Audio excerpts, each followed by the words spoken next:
Bonjour, révérend Père Abbé Bernard Laurent.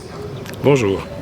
Vous êtes de la Belgique et vous répondez ici par rapport aux questions qui concernent la Fondation internationale Religion et Société. Quel regard l'environnement du Nord pose par rapport aux objectifs à atteindre dans cette fondation? Eh bien, d'abord, cette fondation, elle a été créée suite à des rencontres que nous avons eues au Rwanda et exactement à Butare. Nous avons déjà organisé ce type de colloque il y a 5-6 ans. Et pourquoi est-ce que j'étais à Butare? Parce que mon abbaye de Maretsu avait une fondation, un monastère qui s'appelle Gindamuyaga au Rwanda et que je suis fort intéressé par l'éducation. Alors, on a fait un premier colloque sur la mission, et puis on s'est dit, on avait rassemblé, c'était assez extraordinaire, on avait rassemblé en même temps des pasteurs, c'est-à-dire des évêques ou des supérieurs religieux comme moi, et en même temps des théologiens. Et chacun devait travailler le même thème sur l'évangélisation, ou bien sur l'éducation, ou bien sur, oui, essentiellement l'éducation, parce que c'est ça qui nous intéresse surtout, parce que le but suivant, c'est la paix et l'environnement, mais tout ça doit partir de l'éducation et des enfants. Alors le regard du Nord, eh bien, c'est parce que, d'abord en Europe, vous le savez bien, on est très proche de l'Afrique. Et nous avons beaucoup d'Africains qui sont en Europe.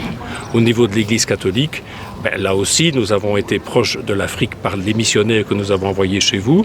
Et aujourd'hui, nous sommes encore très proches de l'Afrique parce que beaucoup de prêtres d'origine africaine viennent exercer leur ministère chez nous et nous en sommes très heureux. Et donc, cette fondation, en fait, elle est là pour aider tous les agents pastoraux, qu'ils soient prêtres religieux, catéchistes, professeurs, etc., à acquérir une excellence dans le métier qu'ils font déjà très bien. Voilà, c'est un peu ça le but de cette fondation. Quelles sont les motivations qui vous ont poussé à arrêter le thème qui est débattu dans ce symposium, à savoir l'école catholique en Afrique, urgence, n'est-ce pas, éduquer, n'est-ce pas, à la paix et à l'environnement, question de métaux.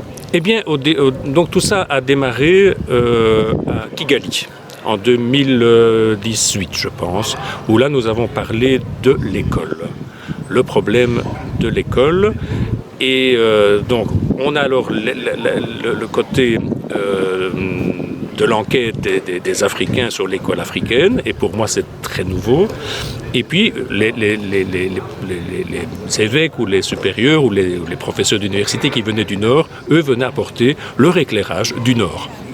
Voilà, et on trouvait que l'Église catholique, qui quand même tient beaucoup d'écoles en Afrique, et qui donne un enseignement de qualité, eh bien que toutes ces écoles méritaient de travailler ensemble pour un projet éducatif. Pas seulement l'école catholique du Rwanda, pas seulement l'école catholique du Congo, pas seulement l'école catholique du Cameroun, mais que toutes les universités catholiques francophones se mettent d'accord en envoyant des professeurs, leurs grands chanceliers, etc., pour essayer d'avoir une vision commune, non seulement de l'école catholique pour l'Afrique, mais aussi de l'éducation pour les Africains, pour les enfants africains, quels qu'ils soient, pas seulement les catholiques, tous. Voilà.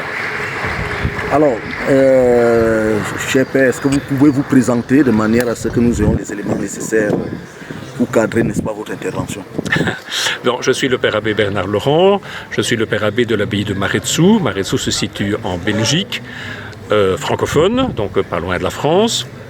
Je suis Père Abbé depuis 19 ans. J'ai été recteur d'un collège aussi, parce que nous sommes des bénédictins avec beaucoup d'activités pastorales, entre autres le collège. Et je m'intéresse beaucoup à l'Afrique parce que pendant de très nombreuses années, j'étais le supérieur majeur, si vous voulez, d'un monastère au Rwanda, qui, à partir après le génocide, mais il avait, comme tout le pays, comme toute la population, avait énormément souffert.